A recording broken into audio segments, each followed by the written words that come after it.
Good morning, everybody.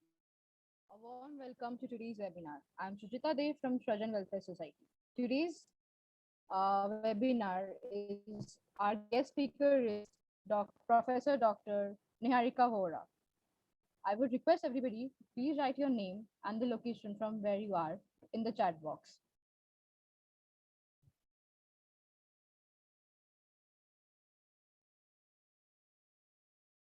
Srajan Welfare Society. The Tale of Srajan. Srajan is a process of creation. Nature, earth, and woman is also considered as a creation. Just as nature is full of educate, means to save life and earth. Woman, who is a wonderful person, gives life to society, family, and nation. We also want to put our best effort in that we can do something to make women literate and help them employment, education, and health. We also want to help them in their generating their self-employment with self-respect and help every woman to reach the basic needs of a healthy society. What is our vision? Our vision is to provide women a society where they can live with equal terms, rules, and responsibilities. We want to empower women and create an educated learning lady of the house. What is our mission? Our mission is to open schools and educational institutions and clinics, especially for women from rural village areas, and make them realize their importance in society. We also want to make every woman self-relevant with their own identity and career academic preparation. Our Srajan Welfare Society chapters in Bhopal, Indore, Gwalior, Jabalpur. In our Srajan Welfare Society, we also had live webinars with prominent delegates for the empowerment of women. Some of these are law and legal webinars with the guest speaker of Aishwarya Bhati and Guncha Rasool. In educational webinar, the guest speaker was Gunjan Singhal and Mehak Khan. And in medical webinar, the guest speaker was Dr. Rama Jaisundar ma'am and Dr. Pratibha Garg and Dr. Juhi Gupta. Career webinars was also held with the guest speaker of RJ People and RJ Muskan, and some of our webinars with Deepa Sayal and Manisha Chaturvedi. We also had seminars on women empowerment, a woman for a woman, and a seminar on media webinar with the guest speaker of Ranjana Singh Rathore and Niharika Maheshwari. Future ambitions to have more and more women to join our family of Srajan and to be proudly face of every woman in our society. Start an open school on ground with her after this pandemic. We want to be the voice of women. Come, be the part of Srajan. Here are some of the platforms of Srajan Welfare Society. Just go, follow, and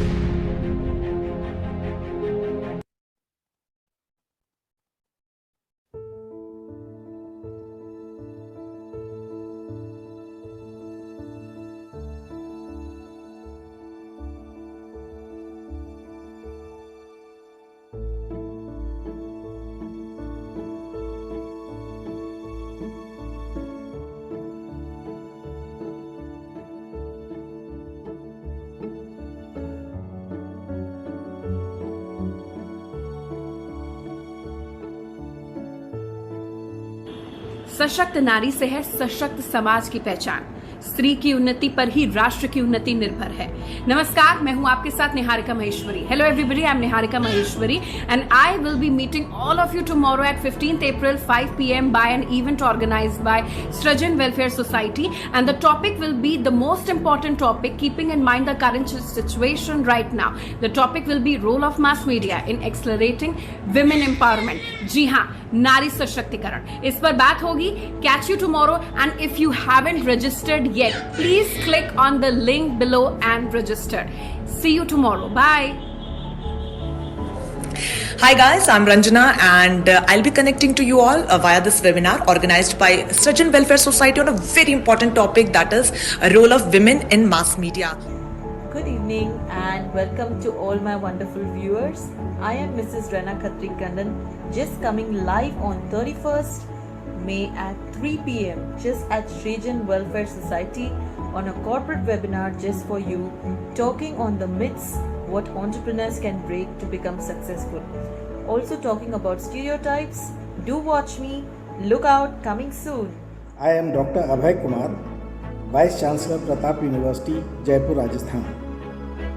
I am very thankful to Srajan Welfare Society for having invited me as a guest speaker on 21st June from 11 am to 11:45 am on a very important topic, the new National Education Policy 2020. सृजन संस्था के तत्वाधान में virtual संवाद के माध्यम से आप सभी को जानने, सुनने एवं सीखने की आशा में मैं आप सभी से दिनांक 30 जून 2021 को आपके सम्मुख उपस्थित होऊंगा।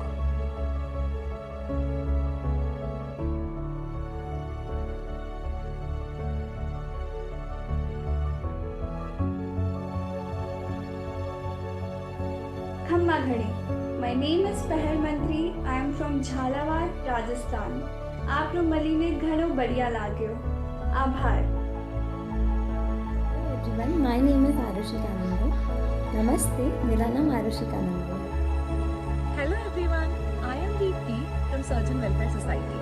Namaskaram, Nenu Deepthi, Hyderabad Nundi. Hello, my name is Aparna George and I am from Kochi, Kerala. Namaskaram, ende peru Aparna George. Hello everyone, I am Shaini Jha. Namaskar, I am Shaini Jha. I am from West Bengal. Hello everyone, my name is Shreya Saundarya. Namaste, मेरा नाम श्रेया सौंदर्या है and I am from Hyderabad. Thank you. Hello, my name is Megha Yadav. Namaskar, আমার নাম Megha Yadav and I am from West Bengal. My name is Shreya Purwar. मेरा नाम श्रेया पुरवार है and I belongs from Prayagraj, Uttar Pradesh. Thank you. Hello, my name is Rakhi Jha. Namaskar, मेरा नाम राखी है. I'm from Hyderabad. Thank you. Hello everyone, my name is Soumya and I'm from Indore. Namaste, मेरा नाम सौम्या है. I'm in Hello, my name is Nikita Das. Namaskar, আমার নাম Nikita Das and I am from West Bengal. Hello everyone, my name is Yamini. అందరికీ నమస్కారం. నా పేరు Yamini and I'm from Hyderabad. I am Rukmini Priya. வணக்கம், என் பேர் Rukmini Priya. I am from Tamil Nadu. Hi all, I am Ashmi. Namaskaram, എൻ്റെ പേര് ആഷ്മി. ഞാൻ കേരളത്തിൽ നിന്ന് വരുന്നു. Thank you. Hello, my name is Kaushik Kumari. Namaste, मेरा नाम Kaushik Kumari है and I am from Ranchi, Jharkhand. Hi, I am Nisha. Vanakkam, என் பெயர் Nisha. I am from Tamil Nadu. Hello everyone, my name is Shanti Raj. Namaskar, मेरा नाम Shanti Raj. I am from India. Hello everyone, I am Janashruti. Hello, vanakkam. I am Janashruti. I am from Tamil Nadu. My name is Gulabshan Andu. मेरा नाम Gulabshan Andu है and I am from West Bengal.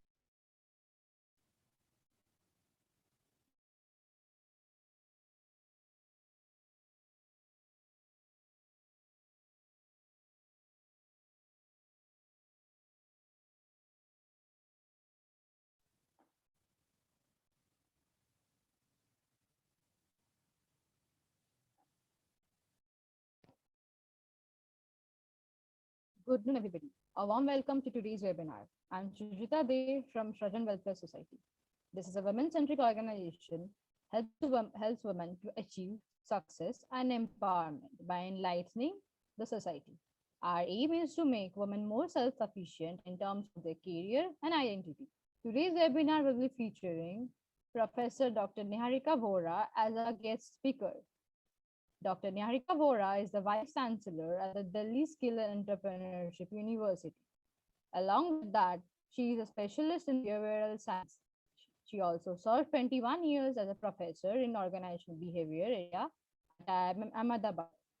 She has an extensive experience with the corporate sector as a consultant, coach, mentor, and an independent act director. Also, she has won the Best Instructor Award and has been the chairperson of IIM Ahmedabad's doctoral program. She has also published over 70 peer-reviewed research papers in top-level international and national journals, and also authored 3 books. Today, our webinar is on the topic, why is a certain level of discipline important in creating our dream career? We're delighted to have you among us, ma'am. On behalf of all the members and the management, we would like to extend our warmest welcome and good wishes. I would also welcome various participants like Sakshi from Gwalior, Chanchal Gupta from Mora, Mahima Mahur from Gwalior, Vidushi Vyas from Madhya Pradesh, Priya Tiwari from Uttar Pradesh, and many more. Thank you. And now I would like to hand over the platform to Professor Dr. Nayarika Ward. Okay, thank you. I can see that there are about 60 of you who are logged in into this group. I'm happy to talk to you about about a little bit about my own life, and also then happy to have you ask questions.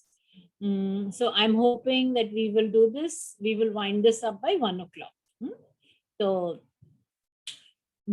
I don't know which is a language in which most of you are comfortable. Should I speak in Hindi or English? English, I think everybody is comfortable. English is a more commonly accepted language. Okay. And if there is at any point of time you are unable to understand, think I'm going too fast or too slow, please signal. I'm happy to speak about, what. So I thought I would share a little bit of my a few personal stories as we go along. And I'm also assuming that this is not going to be put out on any kind of a social media in any way. So this is a more closed group. I would also assume that many of the women, from whatever I've seen of the trust, many of the women are wanting to go forward in their life in whichever way. Just give me 1 second.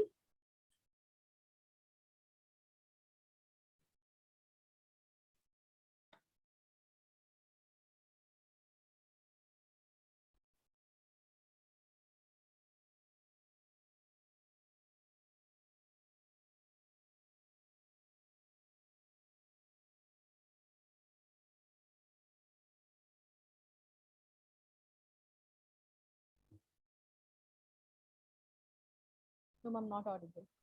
Okay, now I was not allowed to unmute.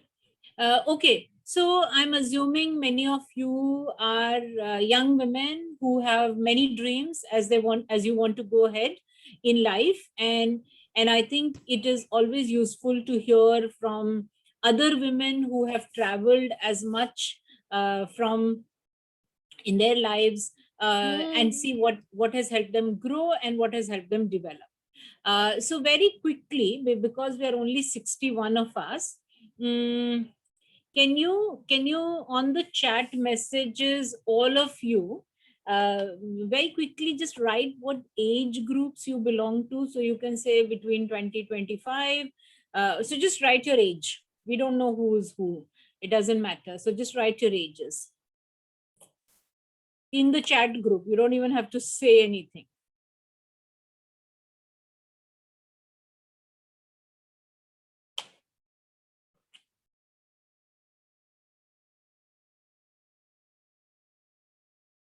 Okay, so I can see most of you are in your early 20s. Early 20s is a very amazing age, because the entire world is at your feet. You're ready to take off, and yet sometimes you're not sure what to do at this point of time. So start from the beginning for myself, right? Yes, I was born in a town which was called Nangal. And this was in Punjab. I was, and I think within 3 days of my being born, my father had to undergo a major surgery. Yeah, and he's hale and hearty and alive right now. But the fact is that he had to undergo a major surgery, and within I think 3 weeks of or a month of my being born, I traveled to my grandparents' place, and my father, my grandfather, who is not alive anymore, said something like, "Oh, you know, if she is so young and she has traveled by an AC bus, she will travel for her life." Right? So there was almost like a coding that happened. Also, I'm the second daughter in the family, and while my mother, who is also hale and hearty and alive, by God's grace, always says that that while I was I didn't mind who was going to be born, a girl or a boy, there was definitely this hope that the person who was in her, who she was carrying, was a boy, because she was a very young mother and she didn't really want to be pregnant again. So as is been the story of a lot of Indian women, I think I was there was a bit of disappointment when I was born, because I was a girl. And unfortunately for India, it's such a common story.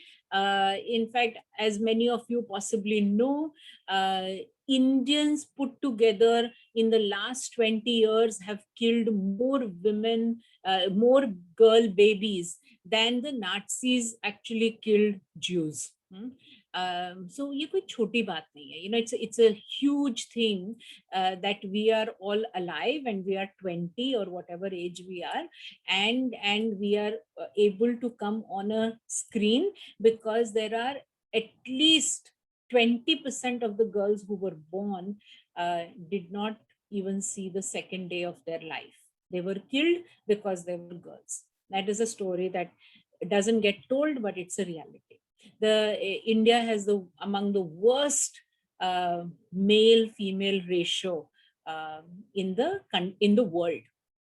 And unfortunately or unfortunately, the richer states of India have a poorer ratio. So Punjab, Gujarat, these are our richer states, and these are the ones that have the poorest ratios. Anyway, born, very much, fortunately for me, very much loved by my parents and my grandparents and so on and so forth, and started to grow. And when I was 2.5 years old, my parents decided to move to Orissa because they had a better job opportunity. And therefore, at 2.5 years old, from Punjab to Orissa, the first big journey of my life started. And of course, yeah, I will, Shrigita. For many of us, I studied. I was a okay student, not too interested in studying. Without studying, did quite all right.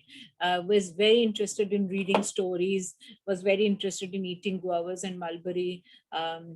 If I could not be found as a little girl, I would be on a guava tree, because my house in Rourkela, where I grew up, had two lovely guava trees. So sort of had a quiet, secluded, safe, and an environment which was not too high pressure. And once I finished that, once I was in class 10, and lo and behold, in class 10, I actually got good grades. Didn't study very hard, got good grades. Also, my father is a chemistry graduate. My mother is a housewife. My sister was studying biology. My brother was already preparing to be an engineer, and so on and so forth. And so I took a decision. I mean, for myself, I was very keen to not study science. I wanted to study psychology. So again, fortunately, because I think I was a girl, my parents weren't too concerned. If she wants to study psychology, she can study psychology. Nobody asked me what career you will make, how will you study, and so on and so forth. So in my family, I was the first one to study psychology. I did my +2, and from being a very under the radar student in class 10, however, performing well, took up a lot of leadership positions while I was at school. I ended up going to college and somehow started performing very well. So my +2, I was first class third in the university. In graduation, I was first class first in the university. In my master's, I was first class first in the university. And yet, and I was very happily doing my own studying and all of that. And very focused also on the fact that I was going to work. I wasn't studying just for the sake of studying. So even from class 10 onwards, and I will come to my topic in a minute, even in class 10, when we finished, at that point of time, when you finished your class 10, you almost got 4 months of holiday. So as soon as I finished my class 10, I said, okay, I will learn typing. My mother said, you have to learn Silai Kadhai because that's a skill that all the girls should have. My mother said, you should learn how to cook. And I said, because I'm really interested in teaching, I also started teaching some young children in my colony. And so my father was like, you're too young. Why are you teaching? I said, no, I want to teach. That's something I like to do. So I started doing tuitions. So I had a friend who was also learning typing with me. And one evening we finished our typing class and we came home. And I had these girls who were doing tuition with me, young choti bachiyan, and I was teaching them and I gave them some homework. And my friend and I were sitting and talking outside the room that these girls were studying. My father came in and he saw me and he didn't say anything at that point of time. After my friend left, he said, you should stop doing tuitions from tomorrow. I said, why? He said, look, if you want to do this kind of chori, this is chori, you are doing tuition, you are charging them money, you are actually, but you are not spending time in the room with them. You should, if you want to talk to your friend, I have no problem, but it cannot be at the time when you are getting paid for.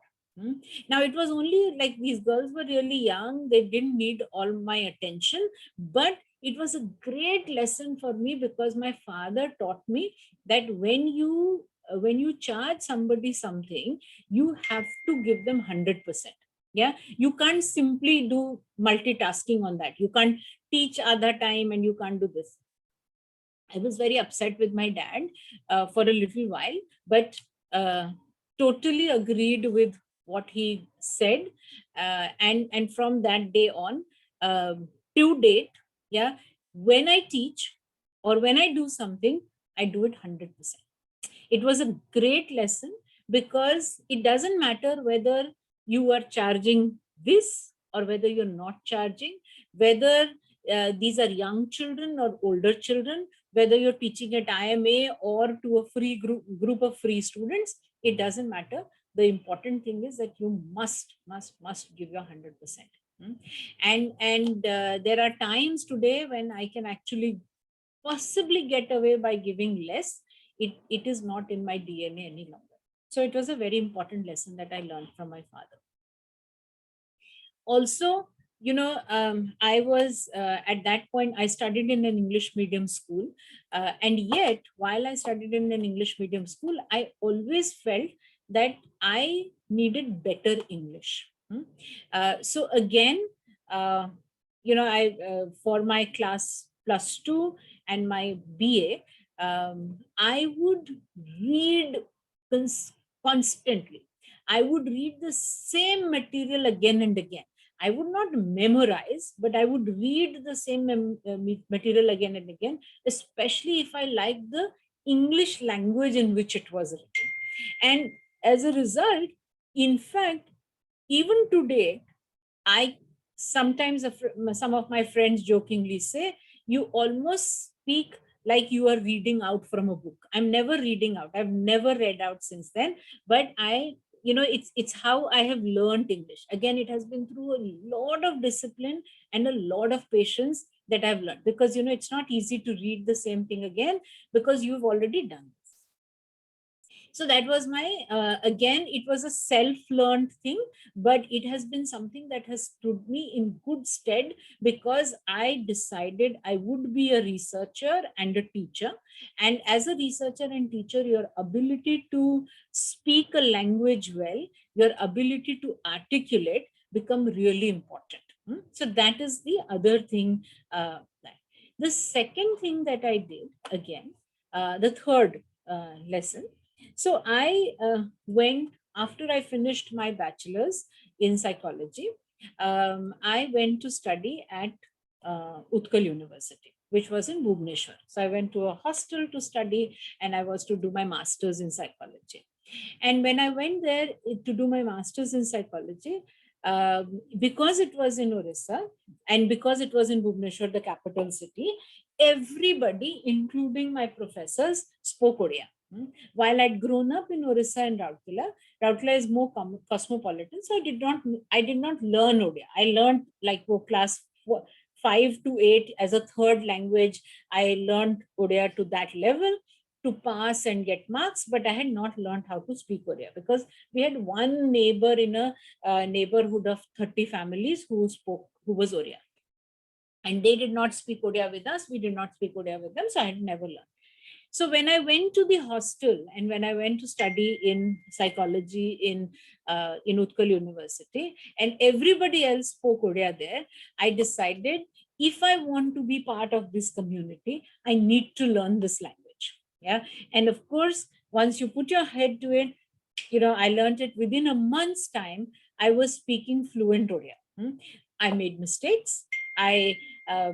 People laughed sometimes at my accent. People said that I spoke like a little baby. Whatever it was, I never let it come in my way, because to me, I had to learn to speak it so that I could become a part of the community. And the moment I start, once you put your head to it, you just learn it. There's no, of course, you're younger, you learn it much faster. So again, even today, I speak Odia more fluently than I speak Punjabi, which is my mother tongue, right? Because I somehow just, I never grew up in Punjab. I only met my relatives maybe sometimes once in 2 years. And therefore, and they all could speak Hindi. So I can speak Hindi, I can speak Odia, I can speak Bengali, but I can't really speak. I can also speak Punjabi, but it takes time.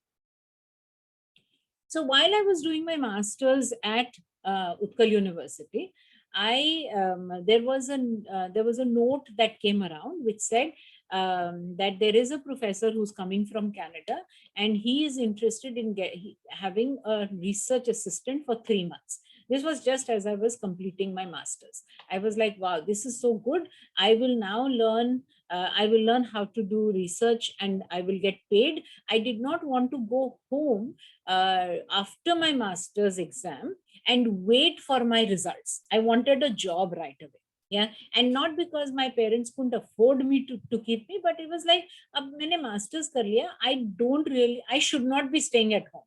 I should have a job. That was my major thing. And I should have a job in my subject, right? Not as a school teacher, which I could have got at that point of time. So I ended up, volunteering for that job. And fortunately, I got the job of a research associate. And the job that I had to do was to read something like 500 journal articles and mark them on various parameters, right? It was a very, very tedious job. You don't understand everything that is written. Some of the research you had never seen. I had never read this much in my life, but day in and day out, I would read a paper, I would mark it on certain parameters, and I would mark it on certain parameters. And then every 3 or 4 days, there was a team who was doing it, and we would resolve change marking. And those 3 months that I worked with my advisor, this person who had come from Canada, his name was John Adair, were very, very impactful, because again, I learned that doing research is a lot of patience and a lot of discipline. You can't make mistakes. You can't just say whatever comes to your mind. It's a training of the mind. And so those 3 months, hours together, while all my friends were either getting married or they were finding, they were appearing, preparing for exams. I sat in one little office and I read and I marked and I read and I marked and I read and I marked. And as I did that, I learned a lot of things about research. Now, as my advisor, this person, John Adair, he said, why don't you think of coming and doing a PhD in Canada? Because he'd come from Canada. I was like, yes, very good. I would love to do this. This would be my dream. And, but my parents don't have the money to send me to Canada. My parents, I also don't think at that point of time, this I'm talking about in the 1995, I told my advisor that I don't think I will write GATE, GRE, TOEFL, whatever, because I know English, I know my subject, you should take me, you have seen me for the last 3 months, you should give me admission directly. And my advisor said, no, to get graduate admission, you definitely need to have some kind of to write a test. So we negotiated. Again, I had no clue that this was negotiation at that point of time, but I told him that, I was a topper in masters, I was a topper in bachelors, I was topper in my in my +2, and therefore you should go and argue with your university that he will take me as a student without my writing GRE and GATE and GRE and GMAT, and that he will find scholarship for me. So he said, very good, okay, we will, he went away to Canada. I had no clue what is going to happen. And of course, in a month's time, I heard back from him, and he said he had made the argument and he was able to convince. So I could come without writing GMAT or GRE, but I would need to write TOEFL, and I would get all the scholarship.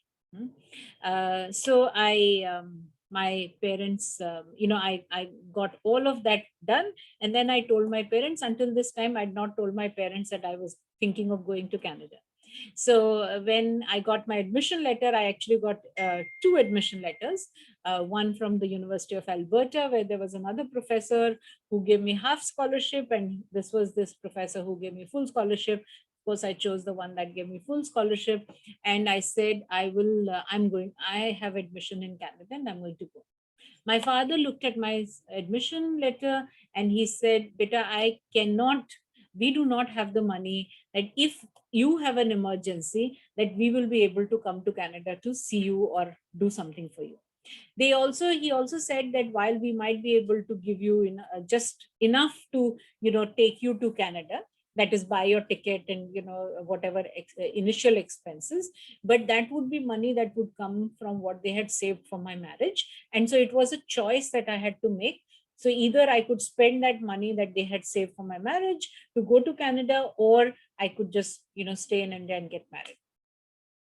Obviously, my choice was very clear. I said, doesn't matter, I'll find the money. If one, there will be no emergency, and secondly, when you're 20, you don't think there are any emergencies that are possible. And secondly, if there is any problem, I'm sure there will be no problem. If there is, we will find a way to deal with it. And you please give me the money to travel to Canada and the initial setup money. I don't need any money for my marriage, for my wedding. And so my father, of course, both my parents were very sad and they were very scared. They were very not sure what would happen, because no one in our family had ever gone to Canada to study. There was no relatives that we had, no friends that we had. And this wasn't time when you had WhatsApp and internet and so on and so forth. Once you went, you had to call, or a fax or call were the 2 things that you had. So after some convincing, my parents said, look, we will not come in your way. You go, but you are fully responsible for what happens to you. At 20, to have that go ahead to do whatever was an excellent thing for me. So come September, I traveled to Canada 5.5 years. I lived there by myself. I completed my PhD. I came back in flying colors. And at the time when I was completing my PhD, my father asked me, are you going to stay in Canada or are you going to come back? I said, I'm coming back. I'm not staying in Canada. I made a lot of friends. I did a lot of work. I enjoy my stay, but I still want to come back to India. And that's what I did. From there, the story's been different. I ended up doing worked at Exam Bhubaneswar for about 5 years. Then I came to Ahmedabad and worked here for 21 years. And then I've continued to come. And then last year in October, in September, one evening in the middle of the COVID, I get a call from Delhi government saying, we're setting up a new university and we're thinking of you as the vice chancellor. I was like, what? And this is at 9:30 in the evening. So I'm like, I never thought of myself as a vice chancellor, and that to Delhi. I've never lived in Delhi.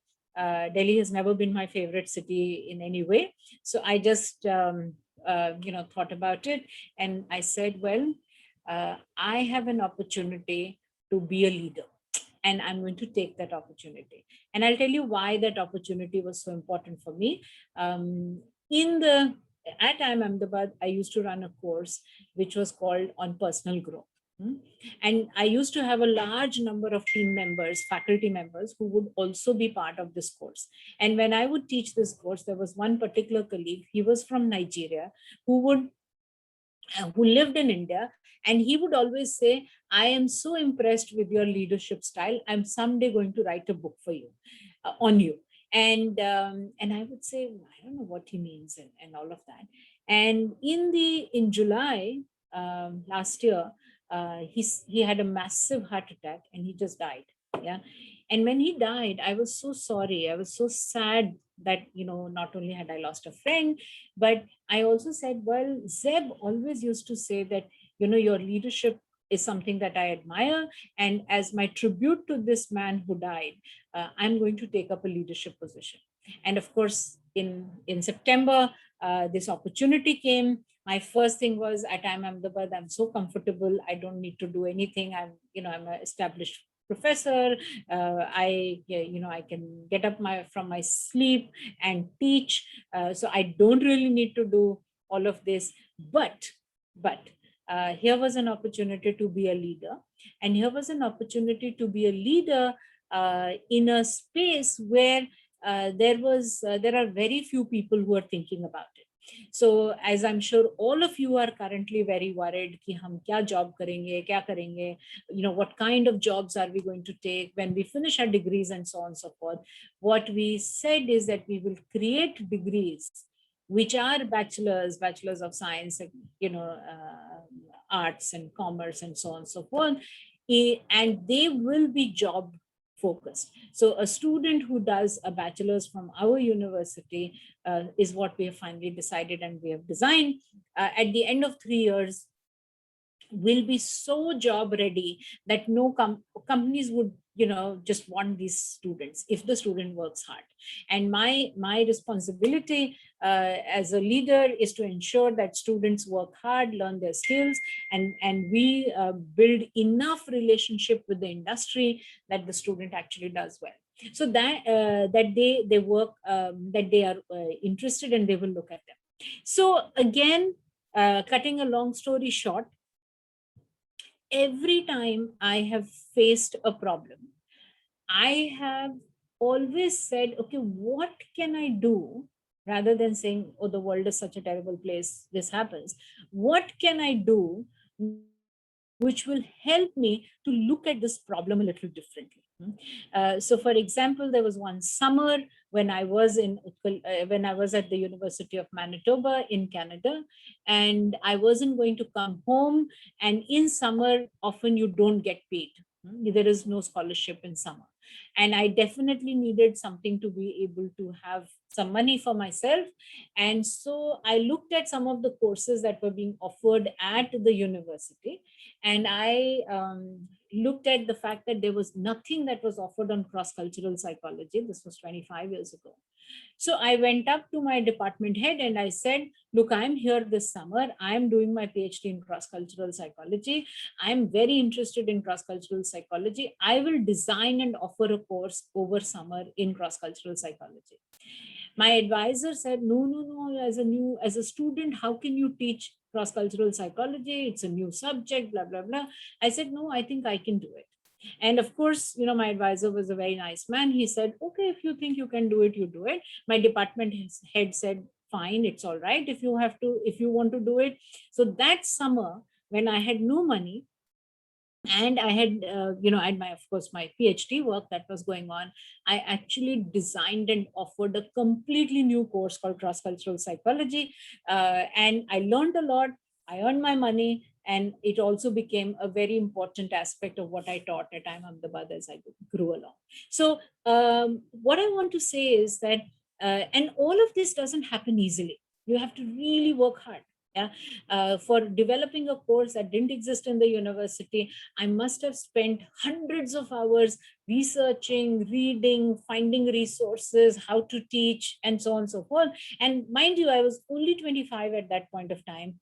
I was very young, and I was also an Indian in a completely white environment, but it didn't matter. Yeah, because I was very confident. I knew this is what I could do. It isn't like I don't feel scared. I feel a lot scared, but when time comes, I say, ye to karna hai. And then I do it. Just like I took up the vice chancellor role, just like I took up many such roles in my life, right? But what I want to say is that it doesn't come, you can get opportunities, but you can only do well when you really work hard. And there is a discipline that you put into to doing whatever you do. It could be embroidery, it could be silai, it could be cooking, it could be writing, it could be reading, it could be anything. Yeah, but you have to have patience, you have to have discipline, and you have to have the drive and the motivation that I'm not doing this for time pass. I'm not just getting ready to get married. I'm not just doing this so that the boy's family will find me more attractive. No, I am doing this because this defines my identity. If people don't like it, that is their problem. If people have a difficulty with it, that is their problem. Eventually people like you, not because you give in to them, but because you do well at what you do. So I can go on and tell you many more stories, but maybe I will stop here and invite questions at this point of time, because I think it's important that we interact. I'm happy to answer any kind of questions that you might have, and talk about it to you. Srijita, does that meet your requirement?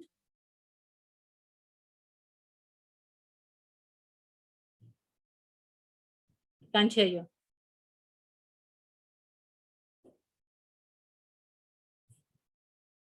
Srijita, we can't hear you.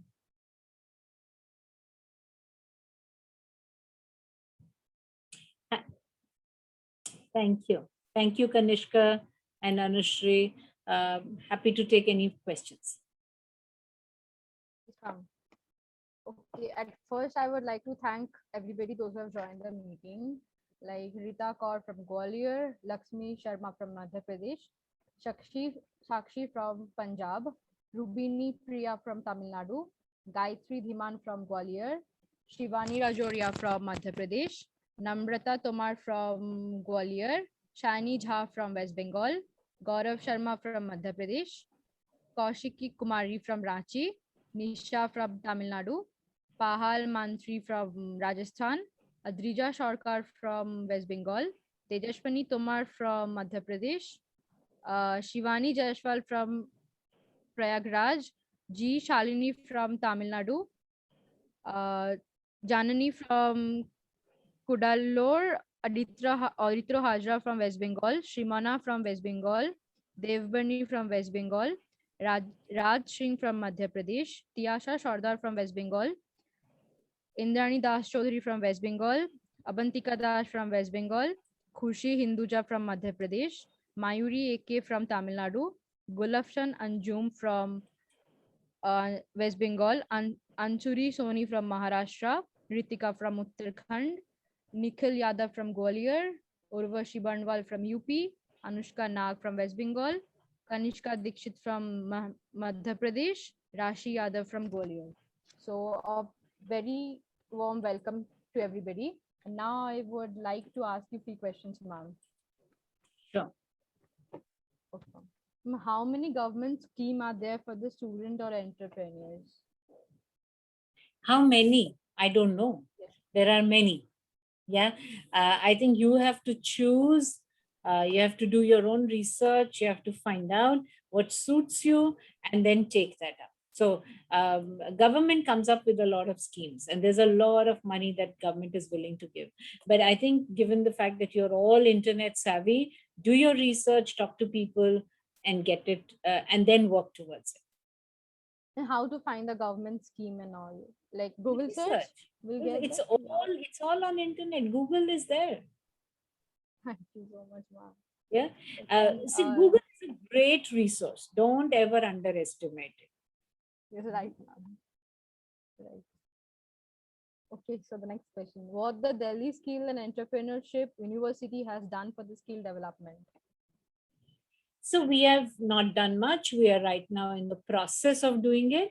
The Delhi Skill and Entrepreneurship University is a new entity. We have just opened admissions, but I think we have the potential to do a lot because of how we are thinking about skill development.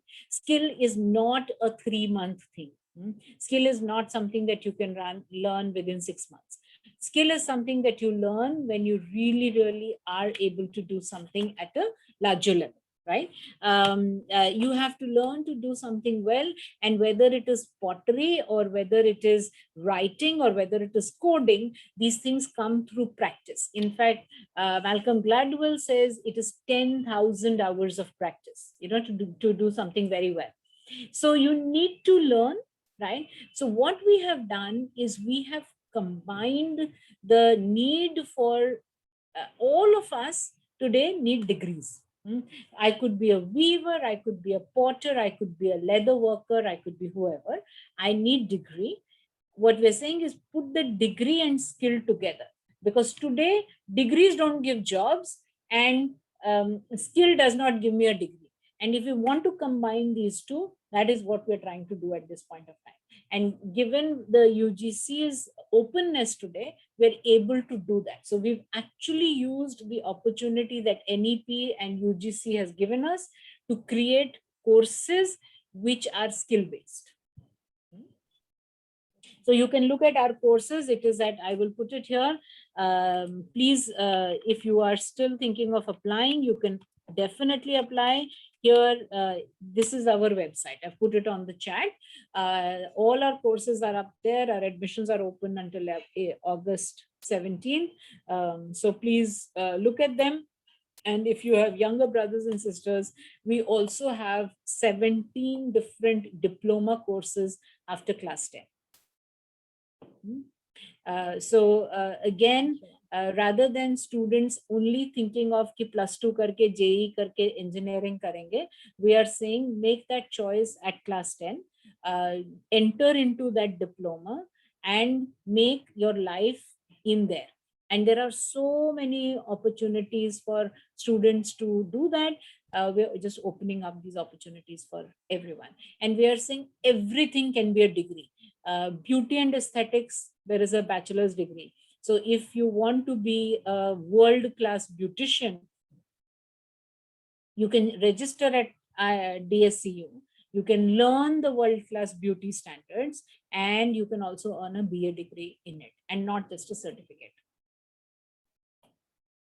Okay, ma'am. Like we have a question from one of the participants named Aswathi. Like she asked, everyone have their own dream. Some wants a good job.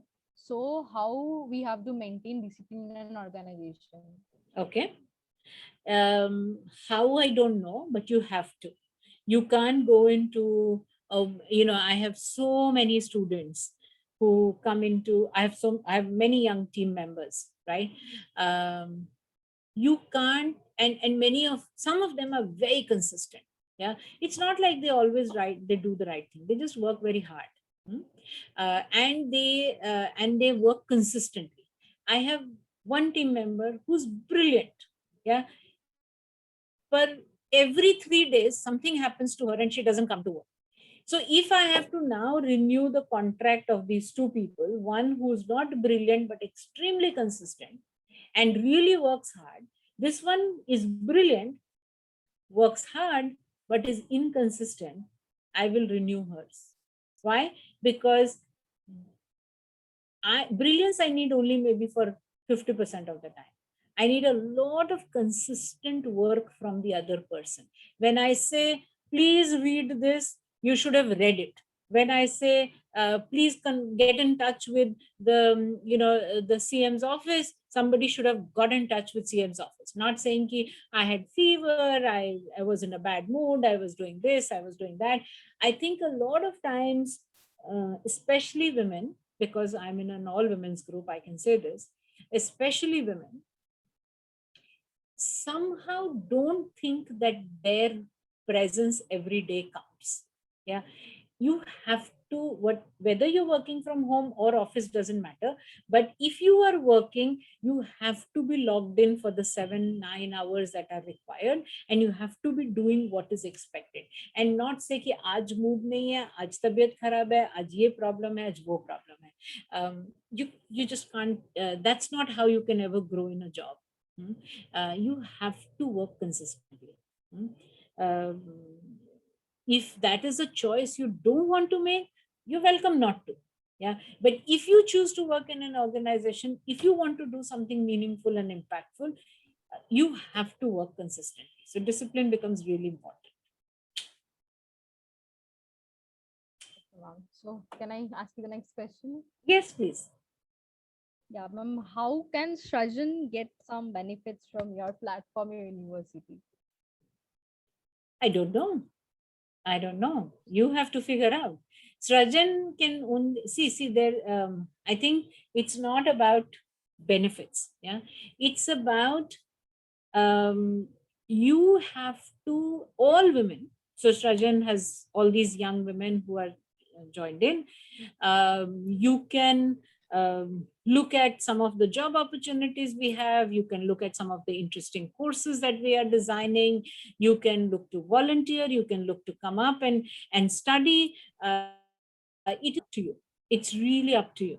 I can only share that going and studying in a university which is 100 years old and is completely very old fashioned, I would say don't worry. Okay, that has its own advantages. Coming to a new university, you have new energy, you have new interest, you have new enthusiasm. Look at it. Yeah. So I'm just going to leave it to you. You figure out what is to be taken from here. Okay, ma'am. Is there any certification or workshop provided by your university? For? Anything like on the topic if you're talking. Yeah, university, we provide degrees. We also, for all our degree programs, the 3-year is not necessarily a 3-year. If you decide, let's say you get admitted into the BA in digital design and media, yeah, and if at the end of that you decide 1 year ke baad mein, look, I need some money, I need to go out and see what's happening in the market, we're happy to let you go. And 2 years later, you can come back into the university. So if you go at 1 year, we'll give you a diploma. If you go at 2 years, we'll give you an advanced diploma. And if you go at 3 years, we'll give you a degree. Yeah. So NEP talks about multiple entry and exit. Our university is saying it's available to you, right? You come, you study a year, you go out, work, come back 2 years later, complete your degree, take your degree and go. So yes, we give you diplomas, but those diplomas are based on your completing a year and getting admitted into the program. So that's how you're supposed to do. Okay, ma'am. So how your university is working for skill and benefits for the students? So our university is completely based on providing skills, but skills are not just blue collar skills. We do white collar, gray collar, blue collar. We're not doing as much blue collar. We're doing all gray collar and white collar skills. So coding, MLT, pharmacy, data analytics, digital design, beauty and aesthetics, land transportation, e-commerce, BFSI, retail management. These are some of the courses that we're offering. Spanish, yeah, BCA, MCA. All of these have a very, very intense skill component built into the course. So you will not be a BCA without knowing coding. You will not be an MLT without knowing how to do tests, yeah, various advanced tests in that. So everything. Okay, ma'am. Ma'am, what did you want the students to take over from this webinar? Like this. I don't know. You decide what you want to take. I've told you what I've shared. Yeah. How can I tell you this is what you should take? Everyone takes what they need at that point of time. So I think each one of you needs to think about what your own, what resonated with you. Yeah. Maybe the story about, being a young girl who traveled across the world resonated with you. Maybe whatever, could be whatever. But I think the fact is that you have to decide what you pick.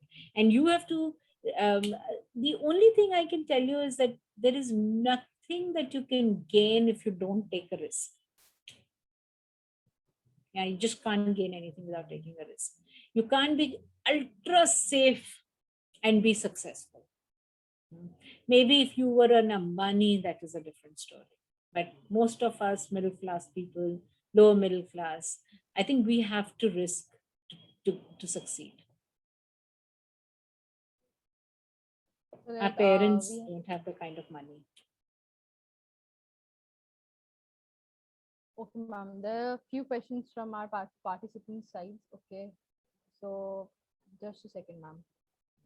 I can see Kanishka's question. Yeah. Yes, there is this myth. People even today ask me, oh, you're a psychology student. So do you know what's happening in my head? No, I don't. I am a student of behavior. I'm not a magician. Yeah. So it is a myth. I can possibly recognize patterns a little better than others, but I don't really know what's happening. So yes, but psychology is very, very fascinating.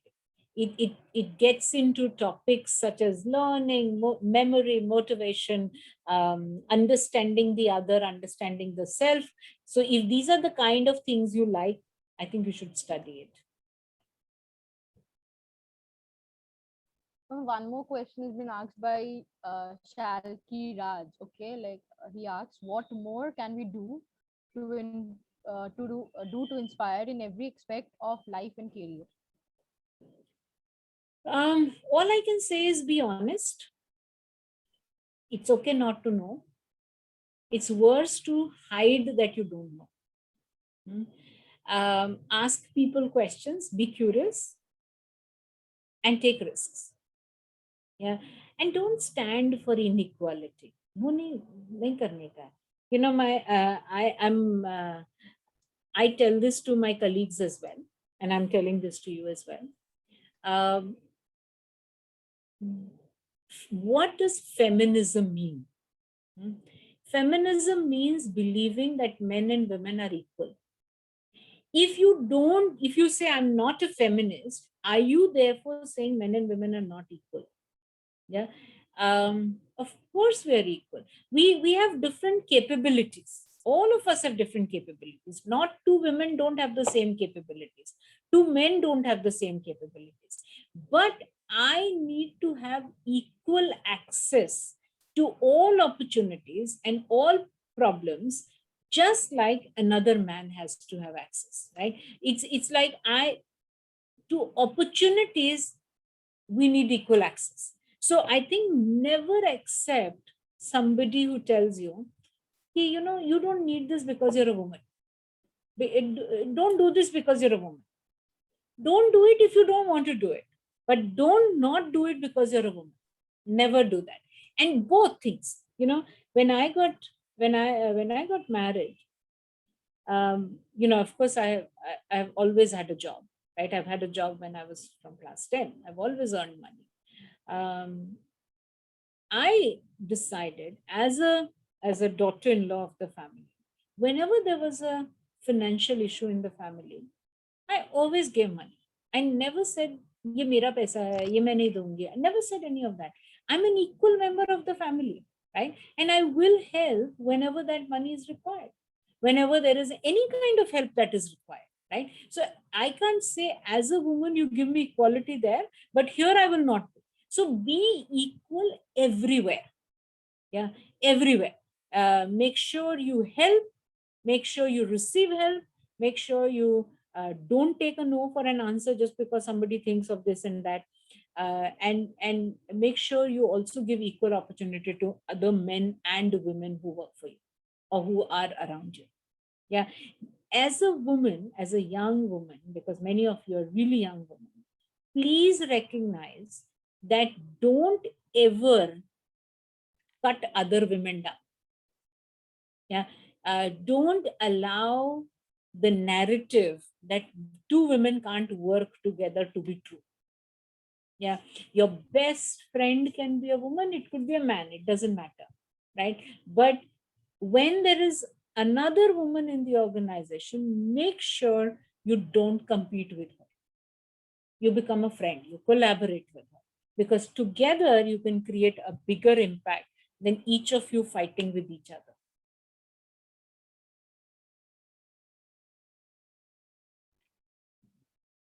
And that's it from my side, ma'am. Would you like to Okay, add something lovely. before we end this session? Lovely, thank you. I can just say, Kanishka, your question, how do you get motivated at every difficult time? It's a very cliched thing, but if you are facing difficulty, you do have the skill to get out of it. That's a belief you have to have, right? As a teacher, I give my most difficult exam to my most talented student, not to my weakest student. So if you are facing a difficulty, just think that you are a very talented person and therefore you will be able to overcome that difficulty. So never believe that it's believe in yourself no matter what comes your way, right? It's not easy all the time. It's not easy. There's a lot of people and a lot of individuals who are always going to pull you down, but you don't have to accept it. You have to go ahead, do it, and get further. So that's my answer for you, Kanishka. And I've seen a lot of difficult times. What I've told you is the good parts of my story. There are lots of not such easy parts of my story, but that's okay. That's okay. That's life. All right. Thank you. Yes, you want to be a professional makeup artist, lots of opportunities, Anushri, lots of opportunities. This is a very, very thriving field. You have to work hard, you have to learn, and you have to make this a career. If you are in Delhi, definitely look at our BA in beauty and aesthetics. If you're not in Delhi, if you want to come to Delhi to study it, welcome, as long as you meet all the criteria. Yes. So professional makeup artist is a huge field at this point of time. Make it your career, definitely. Anything can be a career. You have to just be at it. 10,000 hours, remember. All right. So thank you. I would like to thank Professor Dr. Niharika Vora for answering those questions and enlightening us with your guiding thoughts, ma'am. It was a pleasure having you with us, ma'am. Like one more request, ma'am. What message would you like to give to the Srajan Welfare Society? What message would I like to give to Srajan Welfare Trust? I would just say that I really congratulate you for creating a collective of women. Women are not women often don't work with each other. And I really love the idea that there are young women from all across the country who are coming together and have created a collective just grow from strength to strength. All my best to you. Create role models for all of us. Thank you. Thank you. Special thanks to Srajan Welfare Society for arranging this webinar. And so this concludes the webinar. Thank you all for attending. I hope you have learned and gained some fruitful knowledge from Srajan Welfare Society's webinar on why certain level of discipline is important for creating a dream career. Have a nice day, everyone. Thank you. Thank you. Thank you. Ma'am. Thank you.